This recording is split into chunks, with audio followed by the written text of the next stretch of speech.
सबसे पहले संजय चक्रवर्ती, मैं आपसे पूछना चाहता हूं कि क्या बयान था ममता दीदी का, भारत तीसरी सबसे बड़ी अर्थव्यवस्था बन जाएगा, ये उन्होंने आईएमएफ की रिपोर्ट के हवाले से कहा, जो आईएमएफ की रिपोर्ट हाल में है, और ये भारत की तारीफ हो रही थी ना। इसको लेकर कहना कि नहीं वो सहमत नहीं है इस बात से, क्यों? मैं पूछ रहा हूं, आईएमएफ जो है एक अंतर्राष्ट्रीय संस्था है, अंतर्राष्ट्रीय रिकॉग्नाइज्ड बॉडी है, उसकी एक रिपोर्ट है जो भारत को लेकर एक अच्छी तस्वीर देती है। और ममता बनर्जी वहां क्यों गई थी? वहां वो रनिंग करने नहीं गई थी, जॉगिंग करने, वो गई थी ये कहने कि आओ पश्चिम बंगाल में निवेश करो। तो अगर आप निवेश आमंत्रित करना चाहते हो, ऊपर से आप आईएमएफ की भारत के बारे में जो रिपोर्ट है उसको क्रिटिसाइज कर रहे हैं, उसको आप मान नहीं रहे। ये कौन सी राजनीति है भाई? नहीं, क्रिटिसाइज कोई नहीं कर रहा है। अरे क्रिटिसाइज कोई नहीं कर रहा। फ्यूचर प्लानिंग के बारे में बात कर रहे हैं। हम भी चाहते हैं कि हम अगर महल बना रहे हैं तो महल वो हमारी मेहनत का होना चाहिए, हमारे पैसों का होना चाहिए, न कि लोन लेकर के हम जो है। क्या कह रहे हैं संजय चक्रवर्ती जी, क्या कह रहे हैं आप? क्या कह रहे हैं? मुझे सुनिए, मुझे आपकी जो लॉजिक है ना उसमें मुझे समझ नहीं आ रहा आप क्या लॉजिक दे रहे हैं। आपसे सीधा पूछता हूं मैं एक एक करके सवाल। क्या आईएमएफ बेकार संस्था है? उसके प्रिडिक्शन वो क्या फालतू की संस्था है? हाँ या ना बताइए। नहीं, बिल्कुल नहीं है। आईएमएफ ठीक ठाक संस्था है ना? जी हाँ।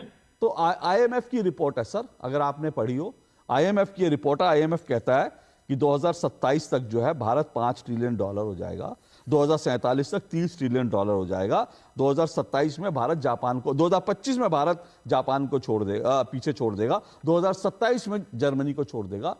तो अगर आईएमएफ ने कहा तो इससे आपत्ति जताने का कोई मुझे तर्क बताइए ना। मैं सिर्फ वही तर्क बता रहा हूं कि अगर हम लोन लेकर के हम अगर हलवा पूरी खा रहे हैं तो हम उसको, पश्चिम बंगाल पे कितना लोन है? पश्चिम बंगाल पे कितना लोन है? देश पे कितना? पश्चिम बंगाल पे कितना लोन है? पश्चिम बंगाल की अर्थव्यवस्था डूब गई है क्या? क्या बात करते हैं यार, क्या बात करते हैं आप? ये आपको आईएमएफ से ज्यादा समझ है। आपको आईएमएफ को नहीं पता भारत ने कितना लोन ले रखा है? आप आईएमएफ से ज्यादा बड़ी संस्था हो गई या ममता बनर्जी आईएमएफ से ज्यादा समझदार हो गई? गजब यार, आप लोग तर्क देते हैं यार, आप लोग को। इसीलिए मैं कहता हूं भारत का विपक्ष इस हाल में हो गया है कि उसको किसी भी हालत में आंख मूंद बांध करके नरेंद्र मोदी को गाली देने, क्रिटिसाइज करना है। और इसीलिए आप लोगों की क्रेडिबिलिटी खत्म हो रही है। इसीलिए क्रेडिबिलिटी खत्म हो रही है क्योंकि आप लोग जो विरोध करते हैं ना, उसको विरोध को जस्टिफाई करने के लिए आपके पास तर्क नहीं होते। मैं बीजेपी के पास जा रहा हूं। मैं बीजेपी, अब मैं समझ गया, आपके पास एक ही जवाब है कि लोन लेकर। जो आईएमएफ को तो पता ही नहीं कि भारत के ऊपर लोन है, वहां तो बेवकूफ बैठे हुए, उनको क्या पता भारत ने लोन ले रखा है। वो तो छुपा लिया ना, ऑडिट जो बुक थी वो मोदी जी ने अपने काख में छुपा ली, लोन वाली, तो आईएमएफ को पता ही नहीं चला। वो तो आप ही को पता है, आप लोग इतने समझदार हो। 2025 के तीसरे क्वार्टर तक हम जापान को पीछे छोड़ने जा रहे हैं, बाद में जर्मनी को पीछे छोड़ने जा रहे हैं। इनके पेट में दर्द हो रहा है। 6.93 लाख करोड़ का ऋण है पश्चिम बंगाल सरकार पर। 31 मार्च 2025 तक का ये डेटा है। जब पश्चिम बंगाल सरकार जो है अपने संसाधनों से जिस उपार्जन नहीं कर पा रही है, लोन लेकर के बाजार से वहां से यहाँ की जनता को एक तरह से उसको लोन के ग्रास में समाहित होने के लिए मजबूर कर रही है, उसे भारत की सरकार पर बोलने का क्या हक है? संजय चक्रवर्ती जी, मेरे पास डेटा नहीं था, उन्होंने बता दिया कि पश्चिम बंगाल सरकार पे कितना लोन है। ये लोन किस बात का है? ये लोन हलवा पूड़ी खाने के लिए या ये लोन जो है रसगुल्ला खाने के लिए लिया हुआ लोन? देखिए, पहली बात तो ये है कि जैसे इन्होंने कहा कि हमारे पास 6 लाख करोड़ के आसपास लोन है। कौन सा ऐसा राज्य है जिसपे लोन नहीं है? गुजरात पे कितना लोन है? अच्छा, बहुत सही। कौन सा ऐसा? अब सुनिए, अब हो गया। सुनिए, बहुत बढ़िया आपने बात करी, बहुत बढ़िया आपने बात की। कौन सा ऐसा राज्य है जिस पर लोन नहीं है? तो मुझे बता दीजिए कौन सा ऐसा देश है जिस पर लोन नहीं है? बता दीजिए मुझे एक देश जिसके ऊपर कोई लोन नहीं है, बताइए। जो कौन सा ऐसा देश है, आप ये बता दीजिए जिसमें 225 लाख करोड़ का लोन है। अरे कौन सा ऐसा देश है जिस पर लोन नहीं है? मैं तो यही तो पूछ रहा हूं। हो गया सर, हो गया संजय चक्रवर्ती जी। संजय चक्रवर्ती जी, हो गया। मेरे दर्शक समझ रहे हैं कि आपके पास ममता बनर्जी, और ठीक बात है, आपके पास क्यों होगा ममता बनर्जी को डिफेंड करने का? किसी भारतीय के पास ममता बनर्जी को डिफेंड करने का मुझे नहीं लगता कि उनके पास कोई तर्क होगा। किसी भारतीय के पास नहीं आज होगा। आप भी तो भारतीय, आप कैसे डिफेंड करेंगे? मैं ये मानता हूं कि विदेश जाकर अगर कोई कहता है भारत नंबर 1 इकोनॉमी बन सकता है, नंबर 2, उसका स्वागत करते।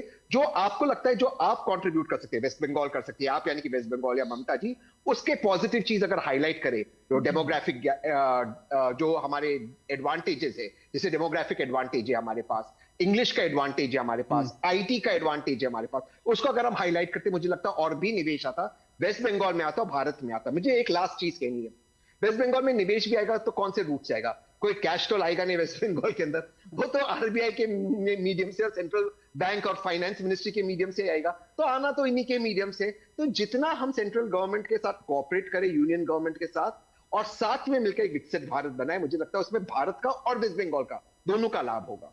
मैं एक बार फिर से, मैं ये बात कई बार कह चुका हूं, आज दोबारा कह रहा हूं, तहसीन पूनावाला बीजेपी के, नरेंद्र मोदी के विरोधी हैं, इंडी गठबंधन के वो समर्थक हैं, लेकिन उन्होंने जो बात कही वो सेंसिबल बात कही। बिल्कुल, वो बार बार सेंसिबल बात करते हैं, और उन्होंने जो कहा सही है। मैं फिर से कह रहा हूं, स्ट्रक्चरल प्रॉब्लम है, हो सकती हैं, उनका क्रिटिसाइज भी करो, कोई दिक्कत नहीं है भाई, देश में डेमोक्रेसी है। और आप पर कम से कम बाहर जाकर के आप ऐसी तस्वीर तो मत पेंट करो भारत की कि भाई हाँ मैं तो सहमत नहीं हूं, भारत आगे बढ़ रहा है, दुनिया कह रही है भारत आगे बढ़ रहा है, आप जाकर कहो नहीं नहीं मैं तो सहमत नहीं हूं दुनिया। क्या विषय पर आ जाइए। विषय पे आ रहा हूं। अब दूसरी बात यह है कि हम चाहते हैं कि हर, जैसे कि वादा किया गया था 2014 में, 2 करोड़ रोजगार मिलने चाहिए। अरे मैं विदेशों में भाई साहब, भारतीयों ने पश्चिम बंगाल की मुख्यमंत्री का विरोध किया, अब आप सहमत हैं? जी हाँ, बिल्कुल सहमत है। तो भारतीयों ने, तो मैं ये कहता हूं कि ब्रिटेन में रहने वाले भारतीयों ने ममता बनर्जी को आईना दिखा दिया कि बंगाल में वो क्या हासिल कर रही है हिंदुओं का और बाकी लोगों का। प्रायोजित विरोध है। अच्छा, प्रायोजित विरोध है। अच्छा, प्रायोजित विरोध है। भारतीय जो प्रायोजित वहां पर काम करते हैं, अब ये बड़ा आपत्तिजनक है कि वहां जो भारतीय हैं क्या वो प्रायोजित हैं? वहां पे रहने वाले भारतीय अपनी बात नहीं कह सकते, वो प्रायोजित हो जाते हैं। गजब बात है। ममता बनर्जी का इससे पहले जब ब्रिटेन में दौरा था, उस वक्त की आपको एक मैं उनका बयान सुनवाता हूं। अब आप देखिए कि ममता बनर्जी को भारत के आगे बढ़ने से बड़ा ऐतराज है, लेकिन ब्रिटेन ने भारत पर शासन किया, उसको लेकर कितनी गदगद थी और कैसे जैसे ब्रिटेन के चरणों में बिछ गई थी। जरा उनका बयान सुनवाइए जरा, पुराना बयान, ममता बनर्जी का पुराना बयान सुनिए। I love UK because we have an emotional relation, historical relation, heritage from the heritage point of ours and from yours also. 190 years you ruled in India, and when you ruled before independence, Calcutta was the capital of India. So you build up so many buildings, the heritage buildings and so many things. Every day we used to remember that. सुना आपने, I love UK. UK, उन्होंने हम पर शासन किया, हमारे कितनी इमारतें बनवाई। तो जिस ब्रिटेन ने, जिस ईस्ट इंडिया कंपनी के माध्यम से, जिस इंग्लैंड ने भारत पर 190 साल तक राज किया, उसकी कितनी तारीफें की ममता बनर्जी ने। जिनको भारत के आगे बढ़ने से तकलीफ है, वो बिल्कुल उन्होंने जो है ब्रिटेन के लिए कैसे, मतलब शब्दों का एकदम जैसे मुंह से उनके फूल झड़ रहे थे। गजब का। तहसीन जी, सुना आपने, ब्रिटेन ने कितना उपकार किया हमारे ऊपर, 190 साल तक भारत पर शासन किया, कितना उपकार किया उन्होंने, कितनी इमारतें बनवा दी उन्होंने, वाह वाह वाह वाह। लेकिन भारत क्यों आगे बढ़ेगा? भारत नहीं आगे बढ़ सकता, उस पर मुझे डाउट है। अंत में केवल वो प्रसिद्ध कहानी स्वामी रामतीर्थ की याद दिला देना चाहता हूं, और कम से कम युवा पीढ़ी को, जब वे जापान गए और उन्होंने फल खरीदा तो वो फल मीठे नहीं थे। उनके मुख से निकला कि लगता है जापान में अच्छे फल नहीं मिलते हैं। जो विक्रेता था वो भाग कर गया, एक टोकरी मीठा फल लेकर के आया। स्वामी जी सोचे कि ये विक्रेता है, उसको पैसा दे लेंगे। उस बच्चे ने कहा कि नहीं स्वामी जी, मुझे पैसा नहीं चाहिए, आप जब अपने देश लौट कर जाएं तो वहां कभी ये न कहें कि जापान में अच्छे फल नहीं मिलते। देश इस राष्ट्रीय चारित्र से बनता है। दुर्भाग्य से हमारे देश के विपक्षी नेताओं में इस प्रकार का सुदृढ़ और दूरदर्शी राष्ट्रीय चारित्र नहीं है, उसकी कमी है।